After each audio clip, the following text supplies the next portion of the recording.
año 65 después de Cristo.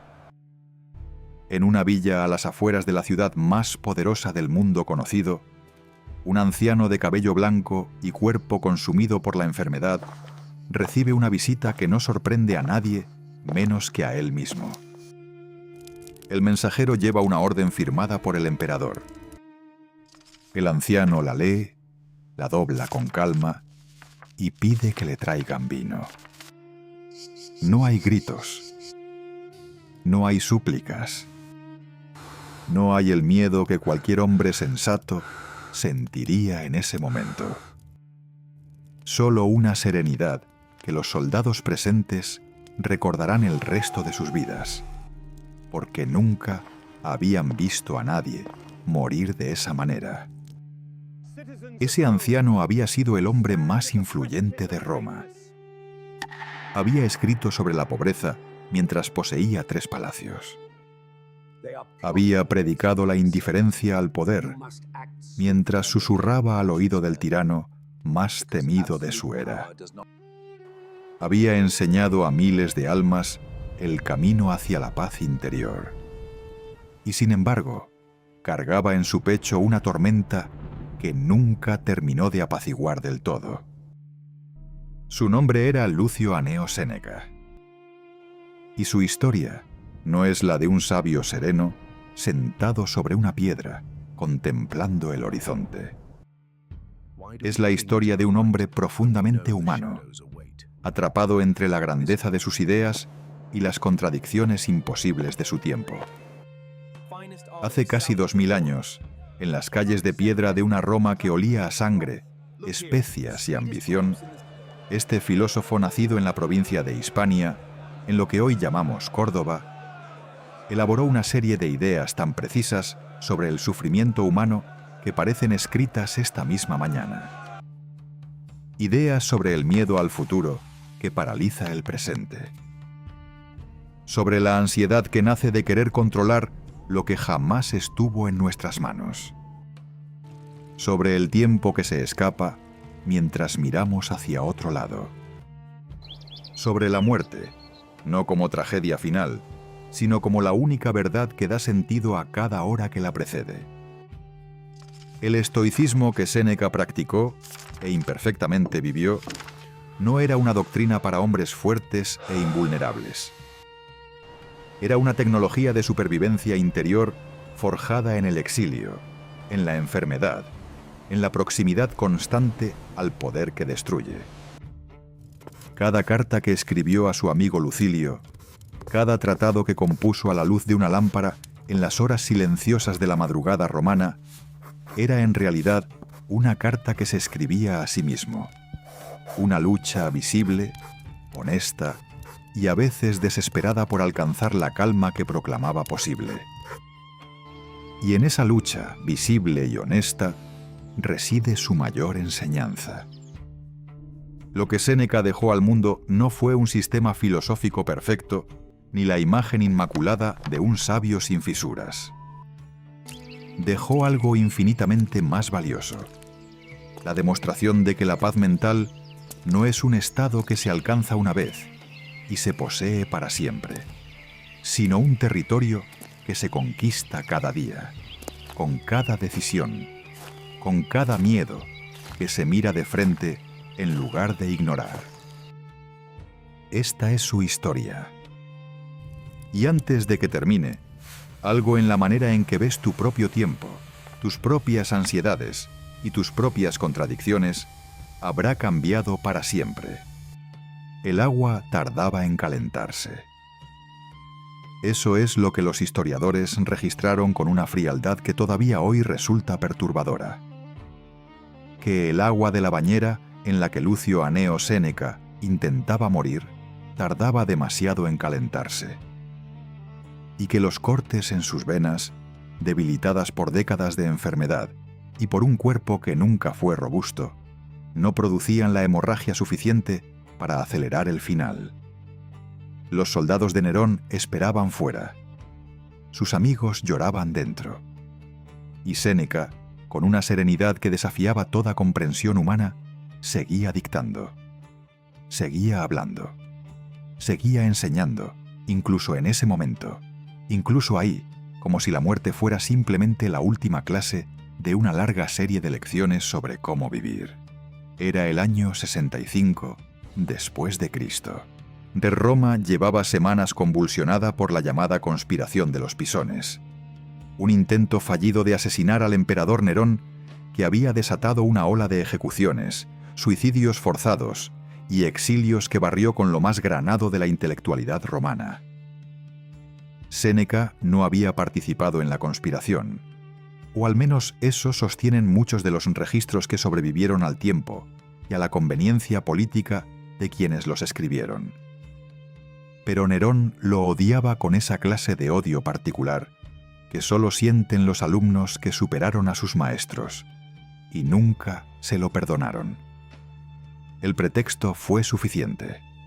La orden llegó, y Séneca, que llevaba años esperándola con esa mezcla peculiar de resignación y preparación que solo puede nacer de una filosofía verdaderamente encarnada en el cuerpo y en la mente, la recibió sin sorpresa visible. Lo que ocurrió en esa habitación aquella tarde es uno de los documentos más extraordinarios que nos legó la antigüedad, no por su espectacularidad, sino precisamente por su ausencia de ella. Tácito, el historiador romano, que reconstruyó la escena con una precisión casi cinematográfica, describe a un Séneca que consolaba a sus amigos, que les recordaba que él les dejaba lo único que tenía, y que era lo único que importaba: el ejemplo de una vida examinada. Su esposa Paulina quiso morir con él, y Séneca, en un gesto que revela más sobre su carácter que 1000 páginas de filosofía, intentó disuadirla. No porque temiera la muerte para ella, sino porque la amaba lo suficiente para no querer arrastrarla hacia su propio destino. Nerón, cuando se enteró, ordenó que detuvieran el sangrado de Paulina.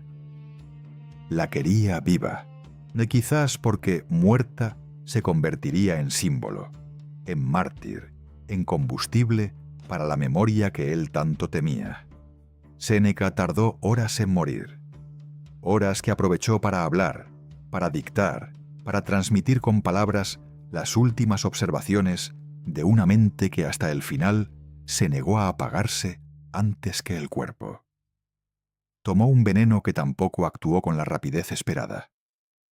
Pidió que lo introdujeran en un baño de vapor, y fue allí, finalmente, entre el calor y la niebla, donde Lucio Aneo Séneca abandonó un mundo que había intentado comprender con una intensidad que a veces bordeó la obsesión. Tenía aproximadamente 70 años, aunque la exactitud de su fecha de nacimiento, como tantas cosas en su historia, permanece envuelta en la misma ambigüedad que él mismo cultivó con una mezcla de coquetería intelectual y genuina indiferencia por los detalles biográficos. Ahora bien, detengámonos aquí un momento, porque la pregunta que esta escena planta en el centro de todo lo que viene después no es cómo murió Séneca, sino por qué murió así.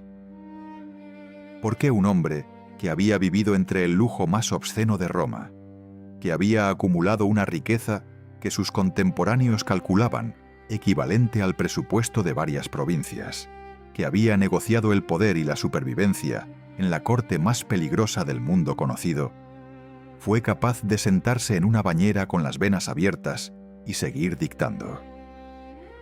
Esa pregunta no tiene una respuesta simple.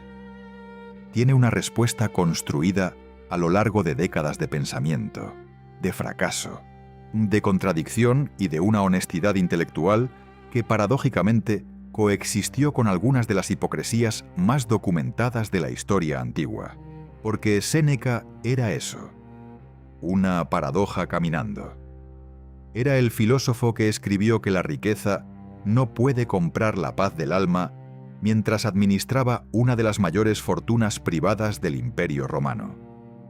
Era el hombre que predicó la libertad interior mientras servía como instrumento político de un régimen que ejecutaba a sus opositores con una regularidad casi burocrática. Era el maestro que enseñó la virtud a un alumno que resultó ser Nerón. Ese detalle merece repetirse con la lentitud que se merece. Séneca, el mayor filósofo estoico de Roma, el hombre que escribió sobre la clemencia, la justicia y la moderación, fue el preceptor personal del hombre que pasaría a la historia como símbolo de la crueldad imperial. La ironía no es cómica, es oscura, densa, y apunta hacia algo sobre la naturaleza humana que ningún sistema filosófico ha terminado de resolver. Pero aquí está lo que convierte a Séneca en algo más que un personaje histórico curioso. Él lo sabía. Sabía de sus contradicciones. Las documentó. Las discutió en sus cartas, en sus tratados, en sus ensayos morales con una franqueza que ninguno de sus contemporáneos igualó. No se construyó como un sabio perfecto e inalcanzable. Se construyó como un hombre que luchaba, que tropezaba, que a veces cedía ante las tentaciones que su filosofía condenaba, y que sin embargo no dejaba de intentarlo. Esa honestidad es, posiblemente, la razón por la que sus palabras sobrevivieron casi 2000 años, mientras los nombres de emperadores más poderosos se desvanecían en el polvo de los archivos. En sus cartas a Lucilio, escritas en los últimos años de su vida, cuando ya había perdido la mayor parte de su influencia política y se había retirado a una existencia más filosófica y contemplativa, Séneca escribe una frase que funciona como la llave maestra de toda su obra. Recoge y guarda el tiempo que hasta ahora te era arrebatado, que te era robado, que se te escapaba. Persuádete de que es como yo te digo. Algunos momentos nos son arrebatados, otros nos son hurtados, y otros se nos escurren. No es una frase abstracta. Es el grito silencioso de un hombre que pasó décadas atrapado en obligaciones, miedos y compromisos que traicionaban su propia comprensión de lo que importaba, y que cuando finalmente pudo mirar hacia atrás, eligió no lamentarse, sino enseñar. Esa es la historia que vale la pena contar. No la de un santo estoico que nunca dudó ni erró. La de un hombre extraordinariamente inteligente, profundamente humano, irremediablemente contradictorio, que desarrolló, en medio del ruido y la violencia del Imperio Romano, un conjunto de ideas sobre la paz mental que son, si acaso, más urgentes hoy que cuando fueron escritas. Un hombre que aprendió a morir antes de saber cómo vivir, y que en ese aprendizaje invertido dejó las instrucciones más honestas que jamás se han escrito sobre el arte de encontrar calma en un mundo que no para de arder. Córdoba, en la provincia romana de Hispania, no era el lugar donde se suponía que debían nacer los grandes pensadores del imperio. Eso lo hacían Roma, Atenas, Alejandría, ciudades con bibliotecas monumentales, con academias filosóficas de siglos de antigüedad, con el peso cultural que convierte a un hombre en intelectual simplemente por respirar su aire. Córdoba era una ciudad próspera, bien administrada, con una clase dirigente que había aprendido a imitar los modales romanos con la precisión ansiosa de quienes saben que siempre serán considerados provincia. Fue allí, en algún momento entre el año antes de Cristo y el año 1 después de Cristo, donde nació Lucio Aneo Séneca el joven, segundo hijo de un influyente retórico llamado Séneca el Viejo, en el seno de una familia que tenía dinero, ambición y la claridad suficiente para saber que el futuro de sus hijos estaba en Roma. Nacer en la periferia del poder, comprender desde la infancia que para ser visto hay que viajar hacia el centro, es una lección que forma el carácter de maneras que ninguna academia puede replicar. Su padre era un hombre de convicciones firmes y expectativas más firmes todavía. Séneca el Viejo había consagrado su vida al estudio de la retórica, el arte de convencer mediante las palabras, y había producido una obra de recopilación y análisis que todavía hoy se considera valiosa para entender la oratoria romana de su época. Era un hombre del orden establecido, profundamente romano en su mentalidad aunque provinciano en su origen, y tenía para sus hijos un plan tan claro como el trazado de una calzada imperial. Educación en Roma, carrera en el foro, ascenso a través del cursus honorum, el camino oficial de magistraturas y honores que convertía a un hombre en alguien, en el único lugar donde importaba ser alguien. Lo que el padre no calculó, o quizás no pudo calcular, es que el hijo más reflexivo de los tres que tuvo heredaría su amor por las palabras, pero las usaría para cuestionar exactamente el sistema que el padre admiraba sin reservas. Esa tensión entre el mundo que el padre construyó y el mundo que el hijo aprendió a ver críticamente atraviesa toda la biografía de Séneca como una grieta invisible que solo se hace evidente cuando el edificio comienza a colapsar. Llegó a Roma siendo todavía un niño, acompañado por una tía materna cuyo nombre la historia no preservó con el cuidado que merece, dado el papel fundamental que jugó en su formación. Fue ella quien lo introdujo en los círculos adecuados, quien gestionó su educación con una habilidad política que el propio Séneca reconoció con gratitud en sus escritos.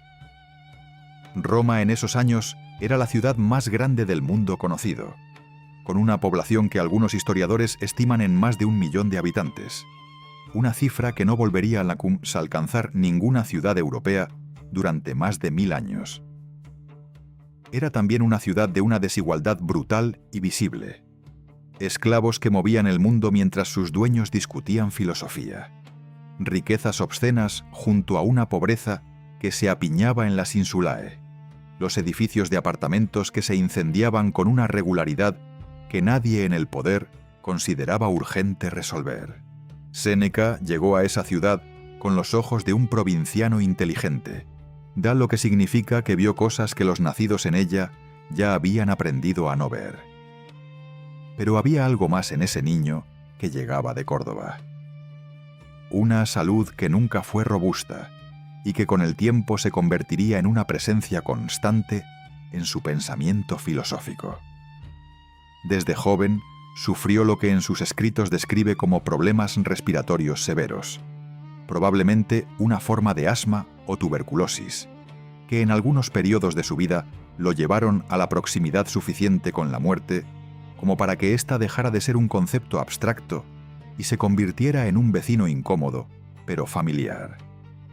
Hay algo profundamente formativo en crecer sabiendo que tu cuerpo es frágil, que la siguiente crisis puede ser la última, que el tiempo no es una abstracción filosófica, sino una cantidad concreta y limitada que se gasta con cada respiración trabajosa.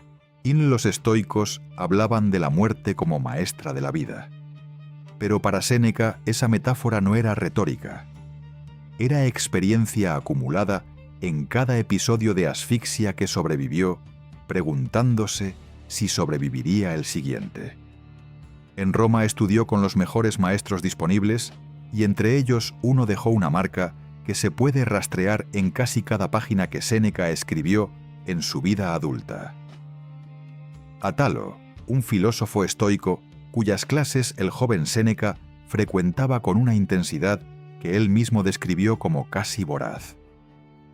Atalo le enseñó que la filosofía no era un ornamento intelectual para hombres ociosos, sino una herramienta de transformación interior, que el objetivo del pensamiento no era la erudición sino la libertad, y que esa libertad no dependía de las circunstancias externas, sino de la relación que uno cultivaba con su propio interior. Esas ideas cayeron en la mente del joven Séneca como semillas en tierra fértil, aunque pasarían décadas, exilios y traiciones antes de que germinaran con toda su fuerza. La comprensión intelectual de una verdad filosófica y la capacidad de vivirla son dos procesos completamente distintos, y la distancia entre ambos es precisamente el territorio donde transcurre la vida entera de Séneca. Estudió también con Soción de Alejandría, que le enseñó los principios del pitagorismo y lo convenció temporalmente de adoptar el vegetarianismo, práctica que abandonó cuando su padre le advirtió que en la Roma del emperador Tiberio, donde la delación política florecía y la originalidad era sospechosa, llamar demasiado la atención con hábitos filosóficos excéntricos era una forma elegante de suicidio. Esta anécdota, que Séneca mismo cuenta en sus cartas con una mezcla de humor y melancolía, revela algo esencial sobre su formación. Aprendió muy pronto que vivir con ideas filosóficas radicales en un mundo políticamente peligroso requería una clase particular de inteligencia. No solo la inteligencia del pensador, sino la del superviviente. Esa dualidad, el filósofo que comprende y el hombre de mundo que negocia, nunca lo abandonaría. Comenzó su carrera en el foro como abogado y orador, y pronto se hizo notar con una habilidad que generó admiración e incomodidad en proporciones casi iguales. Se cuenta que el propio Calígula, el primer gran monstruo imperial que Séneca tuvo que navegar de cerca, consideró mandarlo ejecutar porque sus discursos eran demasiado buenos, demasiado brillantes, demasiado capaces de concentrar en torno a un hombre la clase de atención que los emperadores paranoicos consideraban una amenaza en sí misma. Solo la intervención de una amante del emperador que convenció a Calígula de que Séneca moriría pronto de todas formas por su salud frágil, salvó su vida. La primera gran ironía de su existencia fue esa. La enfermedad que lo había atormentado desde niño se convirtió en el argumento que lo mantuvo vivo. El cuerpo roto fue el escudo que protegió la mente intacta. Esa Roma que formó a Séneca era también una Roma en transformación acelerada, una ciudad que había visto en pocas décadas el colapso de la República, las guerras civiles, el ascenso del imperio y la concentración del poder absoluto en manos de hombres cuya grandeza o crueldad dependía de factores tan arbitrarios como la herencia genética y los accidentes del destino. Vivir en ese mundo y pensar en ese mundo obligabas a un tipo de honestidad sobre la fragilidad de todo lo externo que ningún filósofo de salón podría haber alcanzado. Séneca no eligió su época. Nadie elige su época. Pero lo que sí eligió, con una consistencia que sobrevivió al exilio y al poder y a la proximidad de la muerte, fue la pregunta que esa época le planteó. Si todo lo externo puede ser arrebatado en un instante, si el poder es accidente y la riqueza es préstamo y la vida misma es préstamo, entonces, ¿qué es lo que verdaderamente pertenece a un hombre? Esa pregunta es el núcleo de todo lo que Séneca escribió. Y la respuesta que elaboró, imperfecta y honesta y todavía viva, es la razón por la que su nombre sobrevivió a los emperadores que intentaron borrarlo. Córcega es una isla hermosa, si uno la mira desde lejos. Desde cerca, desde adentro, desde el interior de un exilio impuesto por decreto imperial, es una roca rodeada de agua que separa al desterrado de todo lo que alguna vez consideró real. Sus amigos, su reputación, su biblioteca, la red invisible de relaciones y conversaciones que constituyen la vida de un hombre intelectualmente vivo en una ciudad como Roma. Séneca llegó allí en el año 41 después de Cristo, condenado por el emperador Claudio bajo una acusación de adulterio con Julia Livilla, sobrina del propio emperador, una acusación que la mayoría de los historiadores consideran un pretexto político fabricado por Mesalina, la esposa de Claudio, que veía en Séneca una influencia peligrosa en los círculos de poder que ella misma intentaba controlar. Tenía alrededor de 45 años. Estaba en la cima de su carrera intelectual y retórica. Y de un día para el siguiente, pasó de los salones de Roma a una isla que los propios romanos consideraban el confín del mundo civilizado. Esa caída vertical, sin red y sin aviso, fue la experiencia que transformó al orador brillante en el filósofo que el mundo recordaría. Los primeros meses en Córcega fueron, por el propio testimonio de Séneca, devastadores. Escribió cartas a su madre Helvia intentando consolarla, y en esas cartas, que conocemos como la Consolación a Helvia, se puede leer entre líneas el esfuerzo descomunal que requería aplicar a su propia situación las ideas que había aprendido de Atalo y de los estoicos. Hay una diferencia abismal entre comprender intelectualmente que los bienes externos son indiferentes y descubrir, en la práctica cotidiana de un exilio, que esa comprensión intelectual no basta para apagar el dolor de haber perdido todo lo que se amaba. Séneca no fingió que no dolía. Eso es lo que lo distingue de los filósofos de escaparate. Documentó el dolor con una honestidad que sus contemporáneos encontraron desconcertante y que nosotros, 20 siglos después, encontramos profundamente reconocible. El hombre que enseñaba serenidad luchó contra su propia desesperación en una isla remota, y esa lucha fue el laboratorio donde su filosofía dejó de ser teoría para convertirse en algo más parecido a una ciencia de supervivencia. Escribió también, en esos primeros años de exilio, una obra que hoy resulta incómoda de leer: La Consolación a Polibio, un influyente liberto del emperador Claudio, en la que Séneca elogia al propio Claudio con una adulación que roza lo servil.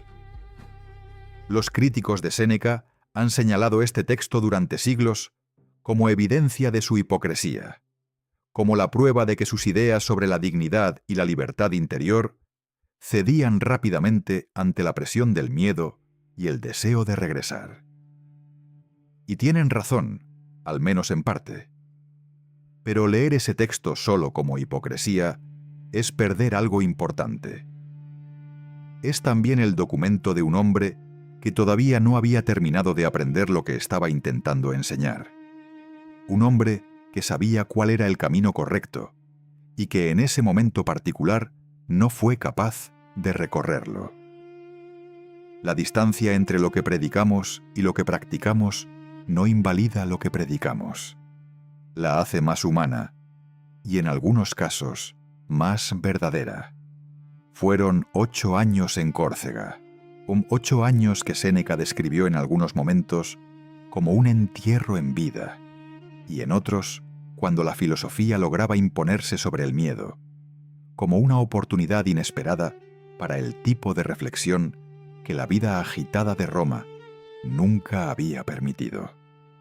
En el silencio forzado de la isla, sin los compromisos sociales y políticos que habían llenado cada hora de su vida anterior, Séneca comenzó a desarrollar con una profundidad que no había alcanzado antes las ideas que se convertirían en el núcleo de su obra: la meditación sobre el tiempo, la reflexión sobre la muerte, el análisis de las pasiones que esclavizan al ser humano y de los mecanismos internos que pueden liberarlo de ellas. El exilio, que llegó como destrucción, se estaba convirtiendo silenciosamente en fundación. Fue en Córcega donde Séneca comenzó a desarrollar lo que podríamos llamar su tecnología interior, un conjunto de prácticas filosóficas concretas destinadas no a la contemplación abstracta, sino a la transformación de la experiencia cotidiana. La praemeditatio malorum, la meditación anticipada sobre las adversidades posibles, era una de ellas. La práctica deliberada de imaginar con detalle los peores escenarios posibles, no para paralizarse ante ellos, sino para despojarlos del poder que ejercen, precisamente porque los evitamos. Un hombre que ha meditado sobre la pérdida de su fortuna no es destruido cuando la pérdida ocurre, de la misma manera que un hombre que nunca lo consideró posible. Esa idea, que en la Roma imperial podía parecer el ejercicio intelectual de un exiliado con demasiado tiempo libre, es hoy reconocida por la psicología cognitiva moderna como uno de los mecanismos más efectivos para reducir la ansiedad anticipatoria. Séneca llegó ahí sin laboratorios ni estudios clínicos, solo con la observación paciente de su propia mente bajo presión. El regreso llegó en el año 49 después de Cristo, convocado por Agripina la Menor, madre del futuro emperador Nerón, quien quería para su hijo un tutor de la más alta reputación intelectual disponible. La ironía de ese regreso merece un instante de silencio. El hombre que había sido exiliado por ser demasiado peligroso para el orden imperial fue llamado de regreso para formar al próximo gobernante de ese mismo orden. Séneca aceptó. Y en esa aceptación, que algunos leen como pragmatismo, y otros como capitulación, y otros como la convicción genuina de que podía influir para bien desde adentro, comenzó el segundo gran acto de su vida, más complicado, más comprometido y en última instancia más trágico que todo lo que había precedido. Pero el exilio había hecho su trabajo. El hombre que regresó a Roma no era el mismo que había partido.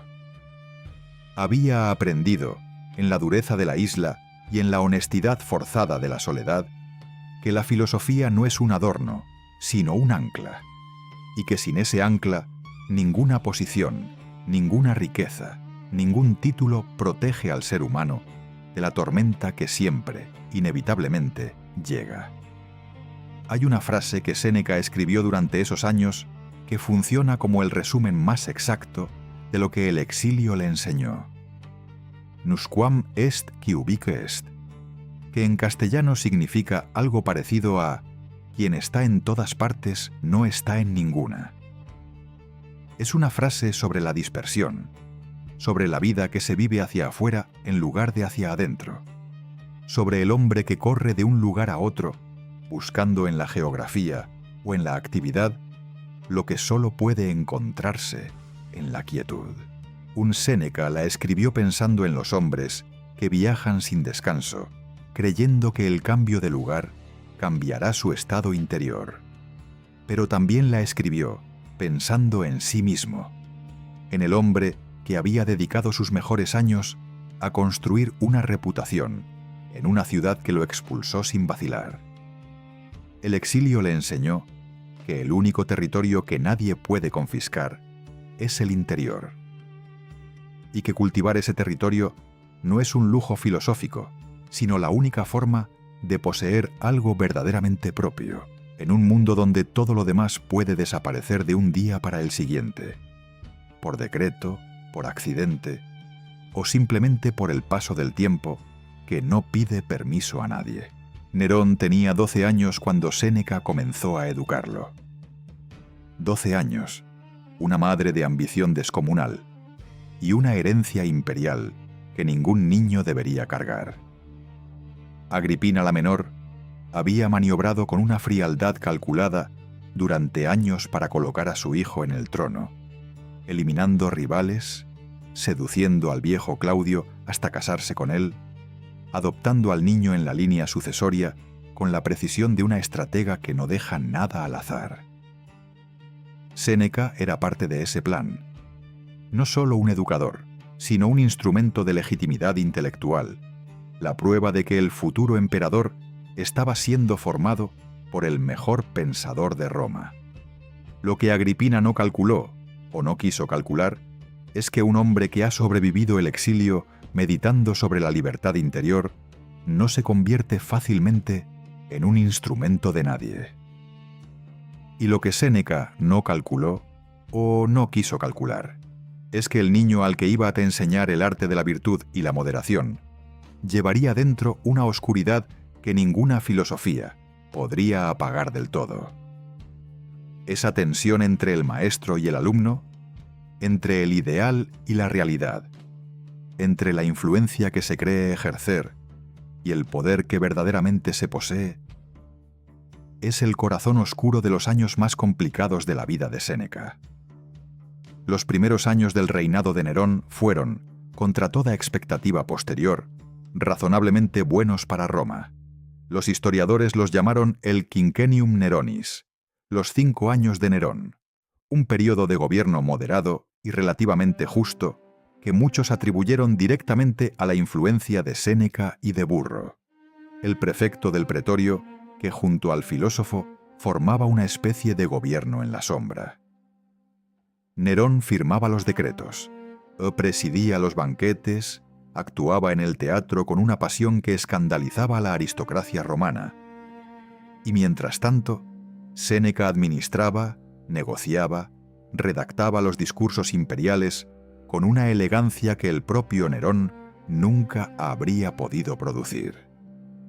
Era una división del trabajo que funcionó, mientras Nerón fue lo suficientemente joven e inseguro para necesitar a sus tutores, y que comenzó a desmoronarse exactamente en el momento en que el joven emperador descubrió que el poder absoluto no requiere tutores, que la filosofía es opcional cuando se posee el ejército más poderoso del mundo, y que los hombres que saben demasiado sobre tus debilidades son una amenaza que la conveniencia política puede convertir rápidamente en un problema a eliminar. Durante esos años, Séneca escribió. Se escribió con una productividad que resulta asombrosa considerando las obligaciones políticas que lo consumían. Los tratados filosóficos, las tragedias dramáticas, los ensayos morales y sobre todo las epistulae morales, las cartas a Lucilio, que son hoy el documento más vivo y más accesible de su pensamiento. Esas cartas tienen una cualidad extraña y poderosa.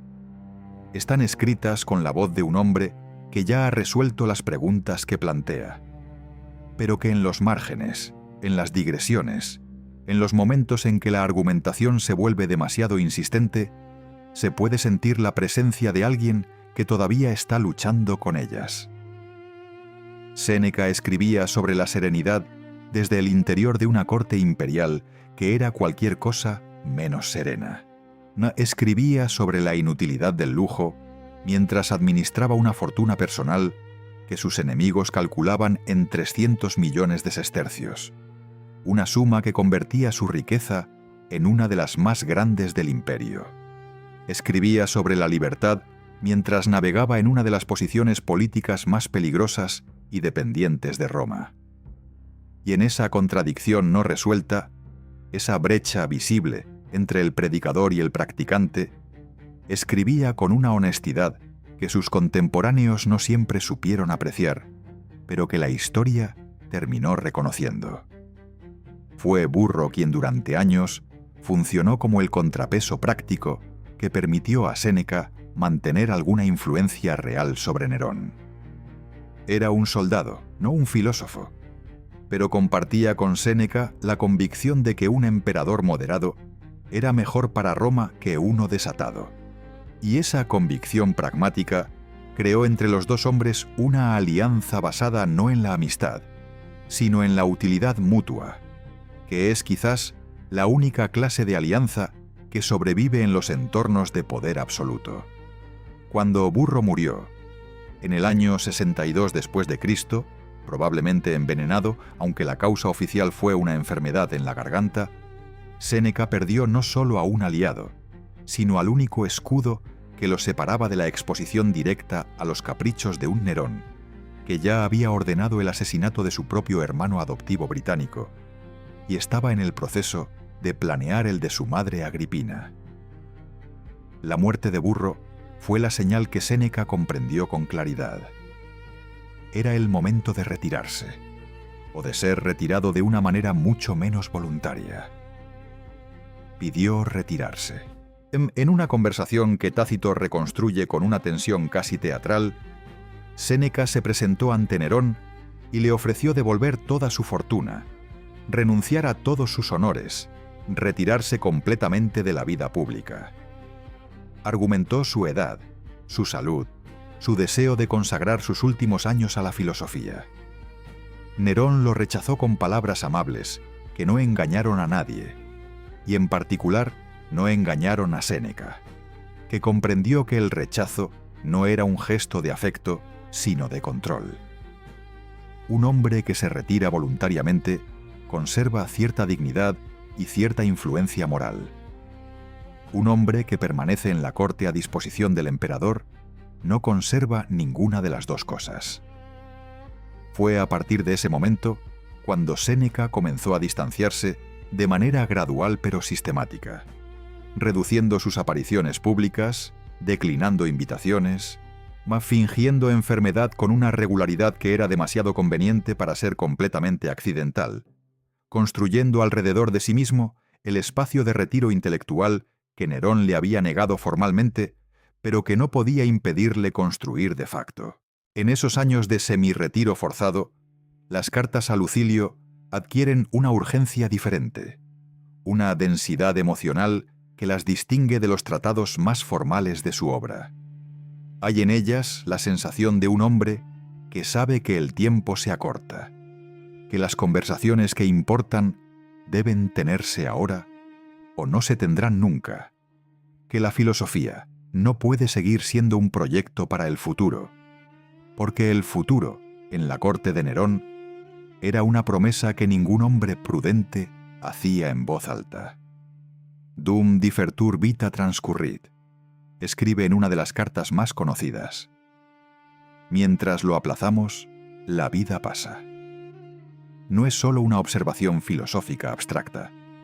Es el grito de un hombre que miró hacia atrás y vio décadas de compromiso y negociación y supervivencia política, y que en la quietud relativa de su retiro se preguntó, con una honestidad que duele leer, cuánto de todo eso había sido realmente necesario y cuánto había sido simplemente miedo disfrazado de prudencia.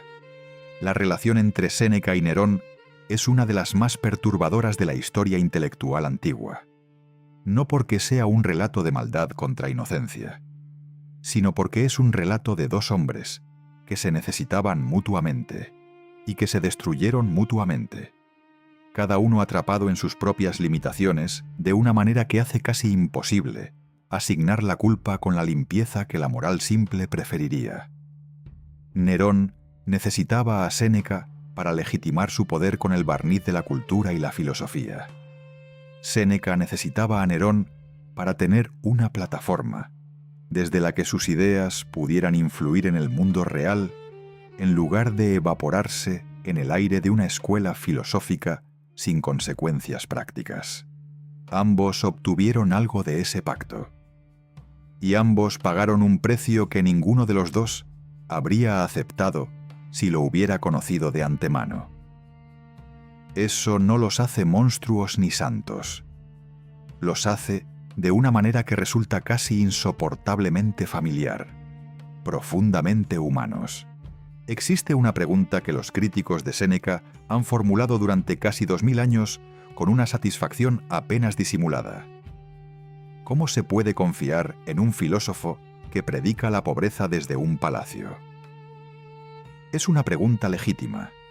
Es también una pregunta que el propio Séneca se hizo con una frecuencia y una honestidad que sus críticos raramente mencionan, porque hacerlo complicaría el relato simple de la hipocresía que resulta mucho más cómodo. Sus viñedos en Nomentum, sus propiedades en distintas partes del imperio, sus préstamos a la aristocracia britana a tasas de interés que algunos historiadores señalan como uno de los factores desencadenantes de la rebelión de Búdica en el año 60 después de Cristo. Su fortuna calculada en cifras que hacían palidecer a senadores de antigua familia. Todo eso es real, está documentado, y no puede ser minimizado con un gesto retórico. Pero lo que también es real, y lo que hace de Séneca algo más que un caso de estudio en hipocresía antigua, es que él mismo construyó el argumento más devastador contra su propio estilo de vida, y lo hizo por escrito, con su nombre, en textos que sabía que sobrevivirían a sus circunstancias. Esa clase de honestidad no absuelve las contradicciones, pero las transforma en algo filosóficamente más interesante que la simple denuncia. En el tratado conocido como Sobre la vida feliz, escrito probablemente en los años en que su influencia sobre Nerón comenzaba a declinar, Séneca aborda directamente la acusación de que su riqueza contradice su filosofía. Su argumento es complejo y merece ser escuchado con atención antes de ser juzgado. Sostiene que el sabio estoico no huye de la riqueza si ésta llega por medios honestos, pero que tampoco la ama ni la necesita, que la posee como un viajero posee el equipaje. con la disposición permanente a dejarlo en cualquier momento sin que su ausencia altere la paz interior. La riqueza, dice, no es un bien ni un mal en sí misma. Es un material neutro cuyo valor moral depende enteramente de la relación psicológica que uno establece con ella. Un hombre que puede perder su fortuna sin perder su ecuanimidad es más libre que un asceta que nunca tuvo nada, pero que vive aterrorizado ante la posibilidad de tener que relacionarse con el mundo material. Es una posición filosóficamente sofisticada. Es también, y Séneca lo sabe, extraordinariamente conveniente para un hombre en su situación específica, lo que no la hace necesariamente falsa, pero sí la carga con una sospecha que él no puede disipar del todo con ningún argumento. Lo que resulta más revelador y más perturbador no es la riqueza de Séneca, sino su conciencia de ella.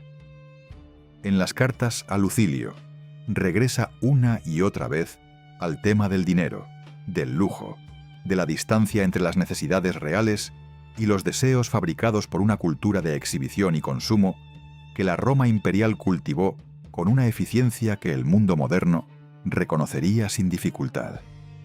Describe banquetes donde se sirven animales traídos de los confines del imperio solo para ser consumidos en un momento y olvidados al siguiente.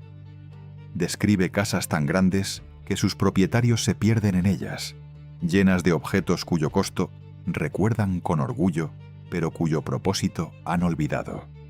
Describe la esclavitud invisible de los hombres que creen ser libres porque nadie los posee legalmente, pero que en realidad sirven a sus pasiones, a su necesidad de aprobación, a su miedo al juicio ajeno, con una servidumbre más total que la de cualquier esclavo con amo. Y mientras escribe todo esto, vive en una de esas casas. Posee algunos de esos objetos. Asiste a algunos de esos banquetes. La tensión entre el observador y el observado, entre el crítico y el criticado, está presente en cada línea con una densidad que solo puede nacer de la experiencia directa. Hay una entrada en las cartas a Lucilio que funciona como una radiografía de esa tensión interna. Séneca describe una visita a su villa de campo, un lugar al que va buscando la simplicidad que Roma no ofrece, y encuentra que incluso allí ha llevado consigo el ruido. Los criados, las preocupaciones administrativas, la incapacidad de sentarse en silencio sin que la mente salte hacia las deudas pendientes, las conversaciones aplazadas, los problemas que esperan resolución. Escribe entonces una de sus frases más lúcidas y más dolorosas. Recede in te ipse, retírate hacia ti mismo, no como consejo externo, sino como confesión. El hombre que escribe esa frase es el mismo que acaba de demostrar que no sabe hacerlo con facilidad, que el retiro interior no es un estado que se alcanza cambiando de dirección postal, sino un trabajo continuo y exigente que no admite vacaciones ni días libres. Esa honestidad, esa capacidad de señalarse a sí mismo con el mismo dedo con el que señala las debilidades humanas en general, es lo que convierte sus escritos en algo más que moral abstracta. La pregunta sobre la riqueza de Séneca conecta con algo más profundo que la simple coherencia personal. Conecta con la pregunta central de toda su filosofía, que es la pregunta sobre qué constituye una vida buena y quién tiene el derecho de definirla. Roma tenía una respuesta muy clara a esa pregunta.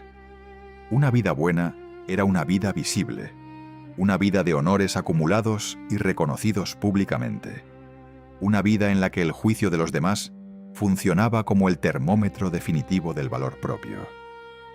Séneca pasó décadas viviendo esa respuesta y décadas cuestionándola simultáneamente, y en esa contradicción no resuelta encontró el material para una obra filosófica sobre la autenticidad y la libertad interior que ningún filósofo completamente alejado del mundo mundano podría haber producido. Para escribir con precisión sobre las cadenas, me conviene haberlas llevado puestas.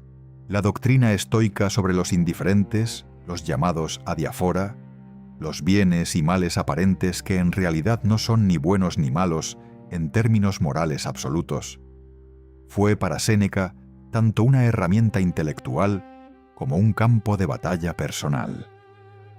Salud, enfermedad, riqueza, pobreza, fama, oscuridad. Ninguna de esas condiciones determina por sí misma la calidad moral de una vida, argumentaba. Lo que determina la calidad moral de una vida es la virtud, la razón aplicada con consistencia a cada elección, la voluntad de actuar de acuerdo con la naturaleza racional del ser humano, independientemente de las circunstancias externas. Es una posición filosófica de una coherencia interna, casi matemática. Y es también una posición que requiere, para ser vivida y no solo pensada, en una disciplina interior de la que Séneca era el primero en reconocer que él mismo carecía con frecuencia. El estoicismo no prometía perfección, prometía dirección. Y la diferencia entre esas dos promesas es exactamente la distancia entre una filosofía que se puede practicar y una utopía que se puede admirar desde lejos sin que cambie nada. Al final, lo que la vida de Séneca demuestra sobre la riqueza y la paz del alma no es que sean incompatibles, ni que sean perfectamente conciliables con el argumento correcto. Lo que demuestra es algo más incómodo y más útil, que la trampa de la riqueza no está en poseerla, sino en necesitarla, y que la diferencia entre posesión y necesidad es una frontera interior invisible que cada hombre debe trazar por sí mismo, sin que ningún filósofo pueda trazarla en su lugar. Séneca construyó esa frontera con palabras extraordinariamente precisas. Si en su propia vida la cruzó con más frecuencia de la que habría deseado, eso no borra la precisión del mapa que dejó. A veces los mejores cartógrafos son los que más veces se han perdido en el territorio que describen. Hay ideas que pertenecen a su época y hay ideas que pertenecen a todas las épocas. Y la diferencia entre unas y otras no siempre es evidente en el momento en que son formuladas. Las ideas de Séneca pertenecen a la segunda categoría con una contundencia que resulta casi desconcertante cuando se considera que fueron escritas en la Roma del siglo I después de Cristo, en un mundo sin Internet, sin psicología clínica, sin neurociencia, sin ninguno de los instrumentos conceptuales que el pensamiento moderno considera indispensables para hablar con rigor sobre la mente humana. Y sin embargo, cuando uno abre las cartas a Lucilio en cualquier página al azar, la sensación inmediata no es la de estar leyendo un documento histórico, sino la de estar leyendo una carta escrita esta misma semana, por alguien que conoce tu vida con una intimidad inquietante. Esa sensación no es nostalgia ni proyección romántica. Es el reconocimiento de que ciertos problemas del ser humano no han cambiado en 2000 años, y que las herramientas que Séneca desarrolló para enfrentarlos conservan toda su precisión y toda su utilidad. El primero y más fundamental de los conceptos senequianos es su teoría del tiempo, que no es una teoría abstracta, sino una tecnología práctica de atención. Séneca distingue con una claridad que la filosofía posterior tardó siglos en recuperar entre tres formas de relación con el tiempo. El pasado, que ya no puede ser alterado, pero que puede ser revisitado con gratitud o con aprendizaje. Y el futuro, que todavía no existe y que la mente ansiosa convierte en un campo de catástrofes imaginarias. Y el presente, el único tiempo que realmente se posee y que paradójicamente es el que con mayor frecuencia se sacrifica en el altar de los otros dos. Escribe en una de sus cartas más citadas que los hombres dividen su tiempo entre el pasado, que ya se fue, y el futuro, que quizás nunca llegue, y que en ese movimiento perpetuo entre lo que fue y lo que será, dejan escapar lo único que tienen, el instante que están viviendo ahora mismo. No es una observación sobre la meditación o la espiritualidad en el sentido moderno del término. es una observación clínica sobre el mecanismo específico por el que el ser humano fabrica su propio sufrimiento, y sobre el único antídoto disponible: la atención deliberada y sostenida al momento presente. El segundo concepto, íntimamente conectado con el anterior, es el memento mori, la práctica de recordar la muerte no como ejercicio morboso, sino como instrumento de claridad. Séneca regresa a este tema con una insistencia que sus lectores menos pacientes a veces encuentran excesiva, pero que revela algo importante sobre su comprensión de la psicología humana. La mayor parte de la ansiedad, la mayor parte de la dispersión, la mayor parte de la energía que los seres humanos desperdician en preocupaciones triviales, nace de la ilusión implícita de que el tiempo es ilimitado, de que siempre habrá un mañana para las conversaciones importantes, las decisiones postergadas, los afectos que se asumen permanentes. El memento mori no es una invitación a la desesperación, es exactamente lo contrario. Es la herramienta que disuelve esa ilusión y devuelve al presente su peso real, su urgencia real, su valor real. Un hombre que recuerda que va a morir no tiene tiempo que desperdiciar en rencores pequeños, en ambiciones vacías, en la acumulación de posesiones que no puede llevarse a ningún lado. Un hombre que recuerda que va a morir sabe, con una claridad que ninguna comodidad puede proporcionar, lo que realmente importa. El tercer pilar del pensamiento de Séneca, el que quizás ha tenido mayor influencia en el pensamiento psicológico posterior, es lo que los estoicos llamaban la dicotomía del control, la distinción fundamental entre lo que depende de nosotros y lo que no depende de nosotros, y la consigna de que la paz interior solo es posible cuando se invierte la energía exclusivamente en el primer territorio y se suelta, con una firmeza que requiere práctica, todo lo que pertenece al segundo.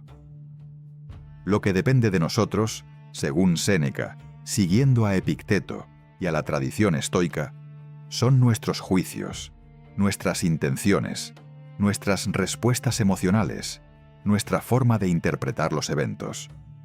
Lo que no depende de nosotros es todo lo demás: la reputación que otros nos asignan, la salud del cuerpo, la fortuna económica, la duración de la vida, el comportamiento de las personas que amamos. Esa distinción, formulada hace 2000 años en el idioma de la filosofía moral, es reconocida hoy por los terapeutas cognitivo-conductuales como uno de los marcos más efectivos para el tratamiento de la ansiedad generalizada. Y Séneca no tenía ese vocabulario. Tenía algo mejor: la experiencia directa de haber aplicado ese marco en condiciones extremas y haber comprobado que funcionaba. La práctica del amor fati, el amor al destino, completa el sistema con una dimensión que va más allá de la simple aceptación pasiva. No se trata de resignarse a lo que ocurre con una indiferencia estoica mal entendida, esa caricatura del estoicismo que lo confunde con la anestesia emocional. Se trata de algo mucho más activo y mucho más difícil: amar activamente lo que ocurre, incluido lo doloroso, incluido lo injusto, incluido lo que destruye planes cuidadosamente construidos durante años. Séneca escribe que la diferencia entre el sabio y el hombre ordinario no es que el sabio no sufra, sino que el sabio no añade al sufrimiento inevitable el sufrimiento evitable de la resistencia, y no la negación y la rabia contra lo que ya no puede ser cambiado. El dolor de perder algo amado es real e inevitable. La tortura de pasar años preguntándose por qué ocurrió y qué habría pasado si no hubiera ocurrido es un sufrimiento que el propio hombre se inflige y que puede ser disuelto no negando el dolor, sino cambiando la relación con él. Hay en las cartas a Lucilio una descripción de un ejercicio concreto que Séneca practica regularmente y que recomienda con una especificidad inusual en un filósofo de su época. Al final de cada día, se sienta en silencio y revisa mentalmente las acciones y decisiones del día que termina, no para fustigarse por los errores, sino para aprender de ellos con la frialdad clínica de un observador externo. ¿Actué de acuerdo con mis valores o cedí ante el miedo o la comodidad? ¿Utilicé bien el tiempo o lo dejé escurrir entre distracciones que no elegí conscientemente? ¿Traté a las personas que encontré con la consideración que merecen o las utilicé como instrumentos de mis propios fines? Esa revisión nocturna no es un ritual de autopunición, sino una práctica de autoconocimiento acumulativo, o una forma de construir día a día una comprensión más precisa de la distancia entre el hombre que se es y el hombre que se aspira a ser.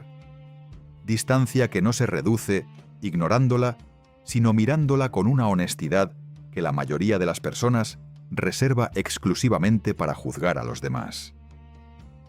Todas estas prácticas, el tiempo como bien finito y precioso, el memento mori como clarificador de prioridades, la dicotomía del control como mapa de la energía bien invertida, el amor fati como antídoto contra la resistencia inútil, la revisión nocturna como instrumento de autoconocimiento progresivo, forman un sistema que no requiere creencias metafísicas específicas, no exige pertenencia a ninguna escuela filosófica y no promete iluminación ni estados alterados de conciencia. Promete algo más modesto y más real.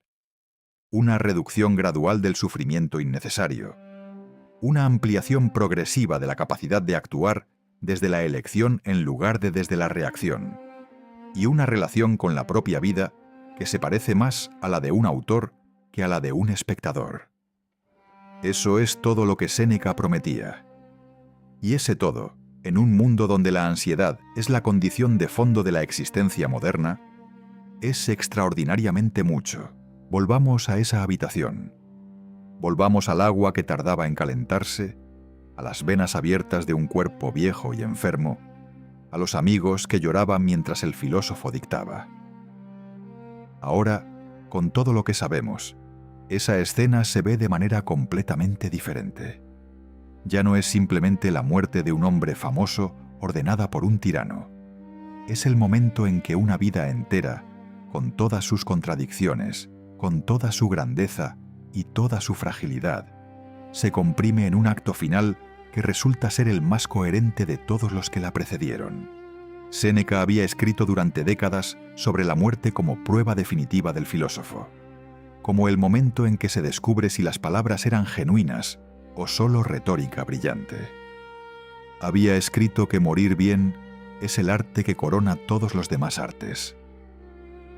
Y cuando llegó su momento, en ese momento que había meditado tantas veces en la abstracción de la página escrita, lo encontró haciendo lo único que sabía hacer con excelencia: pensar en voz alta, transmitir, convertir incluso la experiencia más extrema en material de aprendizaje para los que quedaban. Hay algo en eso que va más allá del heroísmo. Hay algo en eso que es casi tierno.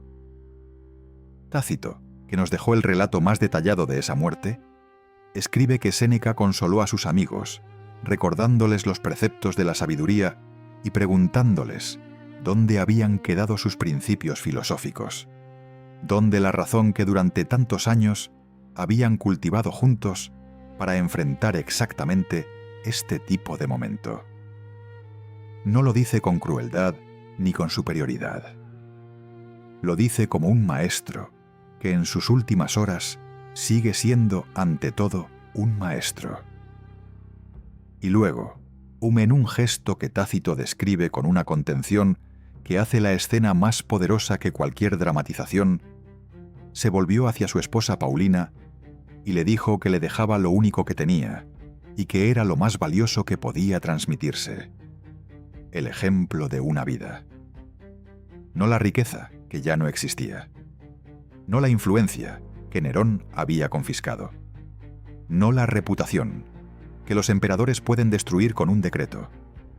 El ejemplo, la demostración viva y luego muerta de que las ideas que había defendido no eran ornamentos intelectuales, sino convicciones lo suficientemente profundas como para sostenerse en el momento en que todo lo demás se derrumba.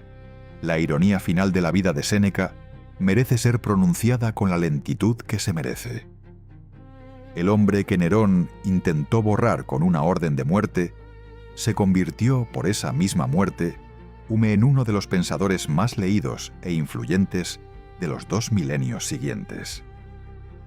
Sus obras sobrevivieron a las persecuciones, a las hogueras medievales, a los siglos de olvido, y llegaron al Renacimiento europeo con una frescura que los humanistas del siglo XV encontraron casi sobrenatural. Montaigne lo citaba en cada segunda página. Los jesuitas lo estudiaban en sus colegios. Los pensadores de la Ilustración lo consideraban un precursor.